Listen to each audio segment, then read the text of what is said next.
The Athene Real Talk Podcast explores controversial ideas to stimulate debate and active thinking. These ideas do not always reflect Athene's personal views. Welcome to the Athene Real Talk Podcast. He has been called the best gamer in the world, hands down. World-famous gamer and philanthropist Athene. Gaming for Good, it's called, has raised more than $20 million. Using his notoriety to raise money for charity. On activism, science, culture, and self-development. Proud to have him in the studio today. I would not want to take you on in a video game. Dark Dahasha says, and if only 1% gets to be immortal so that they can keep their wealth forever and everybody will be enslaved, or will that never happen in your opinion? Dark Dahaka, there is something to know that is going to sound really crazy. And I know a lot of people that are going to watch here are going to be like, Athene, you're full of shit. But it is true. Can you give me my phone a sec? You guys see this? I have the same phone as the richest people on the planet. Probably have the same PC as well. The reason why I'm saying that is because even though the barrier between most wealthy and least wealthy is growing, right? The access to technology is very similar because mass production of technology is what makes companies the most cash. You don't make a product to cater to the billionaires. You make a product to cater to the world to make trillions. Because also when you go to third world countries, they all walk with smartphones. Almost all of them. So the difference between technology and what we have and stuff, it's just a few years. In 5 years, people will run with iPhone 6 in Ethiopia. Because we will get rid of them and they will use them. If you talk about the richest and the poorest, the only difference is maybe 5-10 years max. I don't think that the richest will become richer and richer and richer and take all the money and destroy the world. I think we will just slowly merge, all of us, with technology. It's already happening. I'm talking to a camera here. I actually read an article, was it yesterday or the day before that, where it was talking about that memory works differently now with people.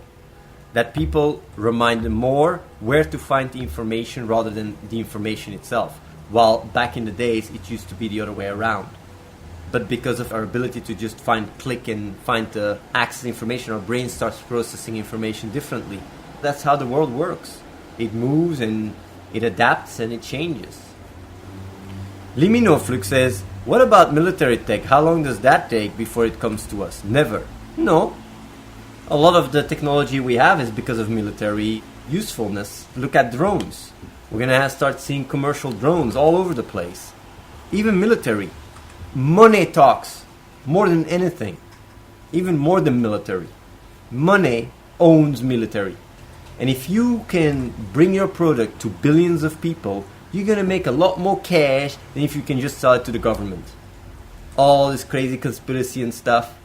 The world is simple. Money talks. And mass consumption and having mass amount of, what do you call it, demand is much better than the way it is. Polizeiwagen says, lol, Athene praising capitalism. I'm not praising capitalism. I'm talking reality. That is the thing. You can put 1,000 scholars in a fucking room that talk about communism and talk about ideologies, while on the street there is another law, and that law is called reality. You can throw your things as much as you want in the air and think it's gonna fly, but if it ain't have wings, it ain't gonna fly, yo. It falls back because of gravity. And money speaks. Money lets the world go round and round. Do I okay that?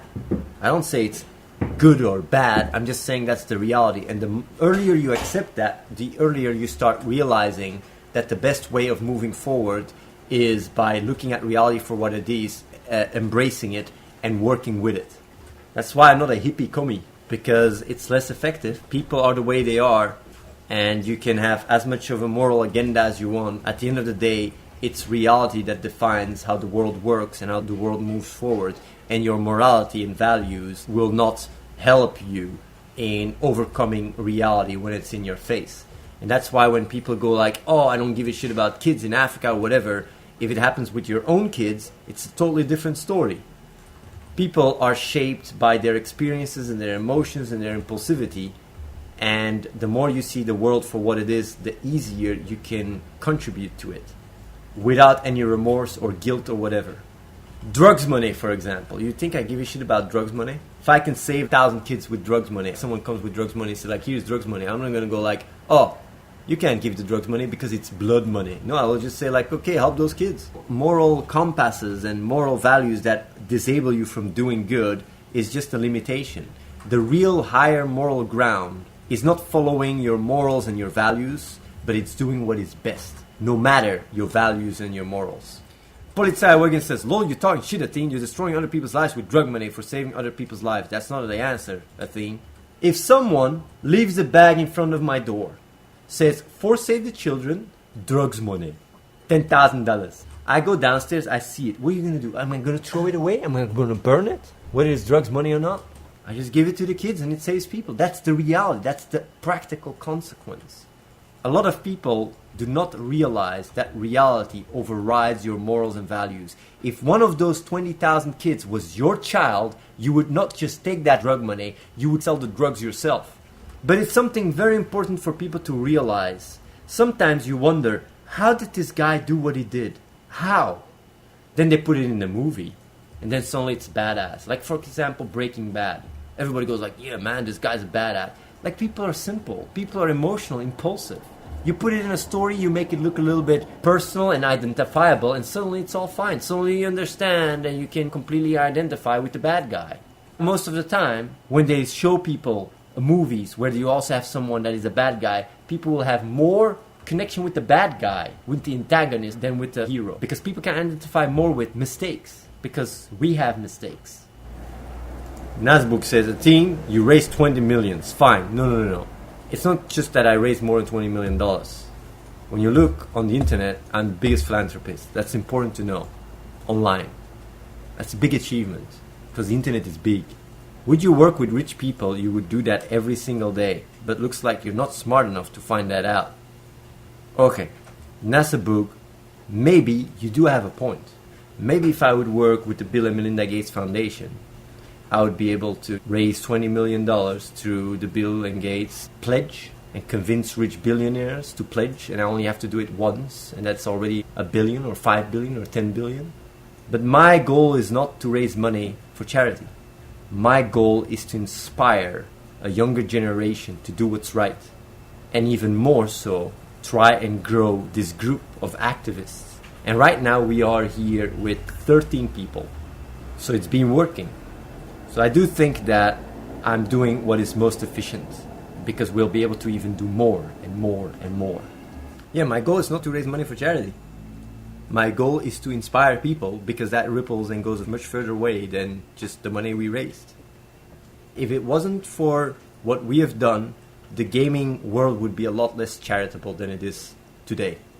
I think we have had a major impact in that. Many gamers have told me that personally, said like, man, you really inspired me to become a fundraiser for charity. That is what really makes me happy, because I see I cannot change the world all by myself. We do this together. And if I can inspire people to do so, it goes a much further way than if I'm just there by myself. That's why I'm doing the Avengers now. If I go to speak to press, I'm not even going to say I raised $20 million. I will say the Avengers raised $20 million. Because it's not about me, it's about the impact. And I don't want to be the one carrying all this shit. I don't even want to be the face. What percent of the world can be inspired? It depends. What inspires to do good? Where do you draw the bar? If you put the bar really low, I've inspired millions of people. If you put it very high, I've maybe inspired a handful. So it depends how far you put the bar. Everything you do, your actions, inspire people directly and indirectly. So yeah, it all depends where you set the bar. Azri Dro Online says, in my opinion, Inspire mechanic is too weak in real life, just like Hearthstone Kappa. The Inspire mechanic in the world is one of the biggest ones though, because everything boils down to inspiration. You could also call it manipulation. Inspiration is a different word than manipulation, but in a good way. But you can also manipulate people in a good way. It depends a lot in how you define inspiration, what's the definition you give it. But I think inspiring people is very, very powerful. Shatan DV says, yo Athene, how and where is the best way to find friend I can mind like people with right action mindset? I have some transhumanist movement here, but forums are shit. There's some transhumanist stuff. But the thing is, I'll be really honest. I don't even know if I should say this, but it's real talk. When I say find like-minded people, right? Whenever someone say like, yeah, Athene, yeah, I can't work with you, what should I do? I say like, look, find people with your same mindset.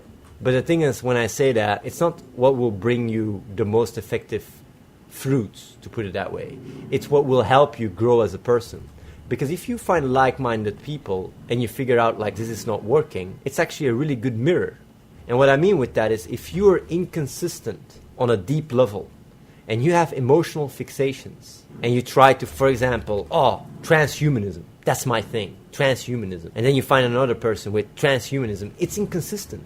It's not contributing to the world. So if you go about your fixations and your emotional fixations, if you find like-minded people, me telling you that to do so is not so much to move forward as making a practical, effective difference in the world, but it's rather to hold a mirror in front of your face so you start reevaluating what you find important and what not. And as a result, you grow as a person because the terminal is working in here together with me. That is the final step. You know, if you have some being growing and evolving, the final stage is working here with us. And if there is a stage after us, damn son tell me, then I'll just do that instantly. But honestly, if you evolve and you become more and more right action and more effective, the final stage is working with me. Not for me, with me. And with other people like that. But hey, I don't say that to people that really say like, hey, I want to make a difference, I want to work. Because if you don't have the right mindset, you can't work here because you still have work to do on yourself. And the best doing that is through live experience. But if you evolve and you grow as a person, what do? Work with the biggest philanthropist on the internet? Damn straight. I would think so. Why would you go and work less effective if you can work with biggest philanthropists on the internet? With people like-minded in an environment that supports you and everything. Isn't that the best shit ever? I would think so. I'm the final boss. Indeed, I'm the final boss. But the final boss is not fighting against you. We work together, you know. Was that the truth bomb? That's a pretty big truth bomb. Because some people that are not ready want to make a difference. I actually tell them, find people like-minded. But honestly, I'm just putting a mirror in front of them. So when they find people like-minded, they go like, damn son, this is not working. Get experience, grow. But honestly, if you really want to make the biggest impact, work with us. But then, not a lot of people have the right mindset. They do it for the wrong reasons. And then you have to grow. It's like we don't have babies here. There's a 5-year-old kid saying like, Papa, Mama, I want to save the world. They're not going to go like, oh, you know, that's really interesting. I got a guy, Athene, you can go work with them. Of course not. You'd be like, what, you crazy? It's a little kid of 5 years. Well, some people have that awareness. Not like the 5-year-old kid, but you guys understand what I mean. You have to grow in order to be able to work in this environment. But this is the final boss. Casper P says, Athene, how do you define the right mindset? Actually, this is what I wanted to talk about yesterday, but then my internet crashed.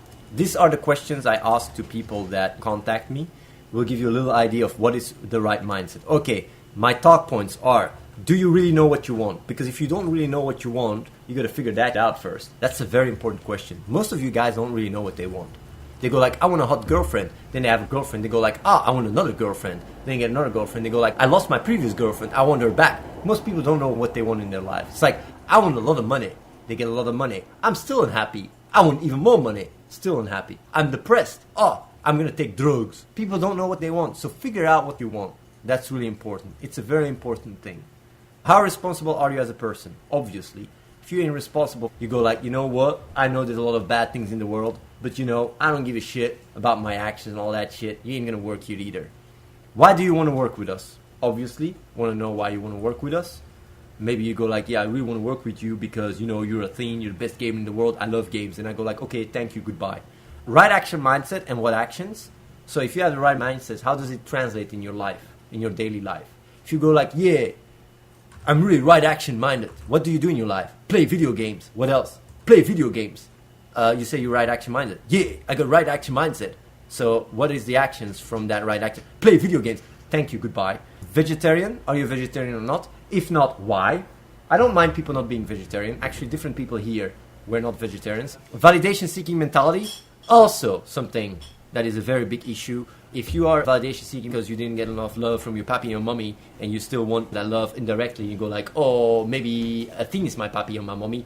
Ain't gonna work either. You're gonna want to do the right thing because you really believe in that. Financially independent volunteer, it's volunteer work. So let's say you come, you don't have any money, you can't go back. So you need some cash so you can fall back on that so you can go back if you don't like it. Are you emotionally attached to fixations? Let's say I want to change the world, I do right thing, I'm a volunteer and all that. But Jesus, I'm going like, what? Yeah, Jesus loves us all. I'm going like, what? Why? Because the Bible. Why? Because, I believe in the Bible, Jesus. Is there any strong arguments here? No, Jesus, I love Jesus. Okay, thank you, goodbye. Traumas, do you have traumas? Let's say you go like, I want to change the world. Oh, that's really nice. Do you like to work with children? Children! You start getting triggered because you hear the word children because, you had a very bad experience when you were a child or whatever. Can't use that either. Of course, you can have some bad experiences, but being traumatized ain't gonna work. Do you have ego issues? That's another thing. If you go like, fuck you, Athene, fuck you, and fuck you. I don't really understand. I have the best mindset, but fuck you, Athene. I don't listen to what you say. I go like, okay, thanks, goodbye. Relationship and such, another thing. How do you deal with relationships? Do you have a relationship? Are you attached to the relationship? If you're going to come over and you travel 1,000 kilometers, how are you going to keep up with the relationship? How are you going to deal with the relationship if you're here? Do you want kids? If you want kids, how are you going to combine it? If you go like, I want kids, I do that until, I'm 30 years old and I'm going to go YOLO. Okay, thanks, goodbye. Taking initiative is also very important. Let's say you come over here and just sit on your lazy ass all day. Ain't going to do shit. Nobody's your boss here. People don't realize that. Nobody's a boss. This is just it's all volunteer. If you're just playing games all day, I'm not going to come tell you and say like, hey, you got to do this, you got to do that. So you got to take initiative. If you don't take initiative, ain't going to work either. What do you think about real talk? I like to ask that because sometimes everything goes really well. Then I go like, what do you think about real talk? And then they go like, you know what? That one day when you were talking about God and said you don't know, fuck that shit. I've seen God. That almost happened during a call with someone. That's why I'm bringing it up. Sometimes when I ask those simple questions, everything goes really good, and then suddenly an answer like that. How do you deal in social settings, social anxiety? It's also something I ask. If you're completely autistic and you don't even know how to, can talk through Skype, and then when you're here, you start freezing. Not that I have anything against autists, but if you're in a social setting, you start freezing. You can't do anything. You go like, what's up? I have a hard time in social settings. I don't know what to do. And they're shaking all the time. Can't work either. What about friends? Do you have good friends? Are you going to miss them? How intelligent would you rate yourself in your environment is also something I like to know. There you go. That is the list. Momento, do you require the person to Skype with cam? No, normally we didn't, but from now on I will actually do that. Because body language says a lot. Big Elephant says, Athene, how do you judge the people that come over and work with you? Let's say someone has the right mindset, but he's very slow at doing things, but he does what he can. Would you condemn it? Are you crazy? But that itself shows that you probably don't have the right mindset, because that means that you define your actions through the eyes of others and indirectly points towards validation-seeking behavior. And when you do the right thing, it has to come from you. So nobody can judge you. If you have the right mindset and you do what's best and you do what you can do, then nobody can tell you otherwise. There's nobody that can come tell me like, hey, what you're doing is shit. You should feel bad about yourself. Or I should judge that. It's just, it doesn't make any sense. If you do at any given time what you believe is best, then the only thing you can do is improve and grow as a person. It's because of the labeling system and the way society works with quotas and points and competition that people are completely wrongly conditioned. It's very important when people come over that they come over without a validation-seeking mindset. And a validation-seeking mindset is doing things for the eyes of others. If you have that mindset, you can't work here. Because there is nobody that's going to pat you in the back and say, good job. No one here does that. You do it because you believe it's right. If you need pats on the back or you need validation of people around you, you're going to have a very bad day. So you need a certain level of mental maturity. I had a guy saying, who do I contact for working with you and how it works financially, life expenses, etc. Rigid, no. You can message reese@gameforgood.net. The way it works is very simple. We take care of food and rent. That's it. Basically, if you live here, you don't have any costs. Of course, if you want to travel, you got to pay for that self. So yeah, it's just voluntary work. But it's paid for your cost of living. That's how it works financially. And you might say, like, where do you get the cash? From people like Stefano, from people like Ortlas, giving their cash. Agrossi says, can you explain why evolving as a race should be our goal? Okay, maybe we wouldn't be here if we didn't evolve, but I think this is not a solid argument. Can you go more in depth? The question is not whether evolving as a race is our goal. It's not even in question. And let me tell you why it's not even in question. Because it's happening. You are evolving all the time, whether you like it or not. Your everything inside, your DNA, your cells, everything is evolving from generation to generation. And because of technology, we could speed our evolution like crazy. Because we started understanding, the stardust started to understanding itself, become self-aware. So whether you like it or not, it is what you are. And when you say like, oh, why should it be our goal? It's not even about whether it's your goal or not. It's just what you are.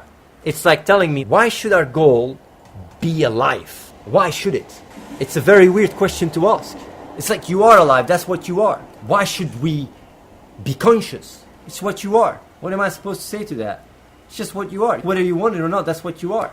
And moving forward is what brought what you are right now, and what brought everything around you, what brought the ability for you to even chat with me, to even ask that question. So of course, obviously, growing and moving forward in a more effective way is what makes you what you are and makes you more optimal. Just like back in the days you had survival of the fittest, now you have a different way of moving forward. Subscribe to youtube.com/AtheneWins. Watch the live stream at twitch.tv/AtheneLive and follow the real Athene on Snapchat.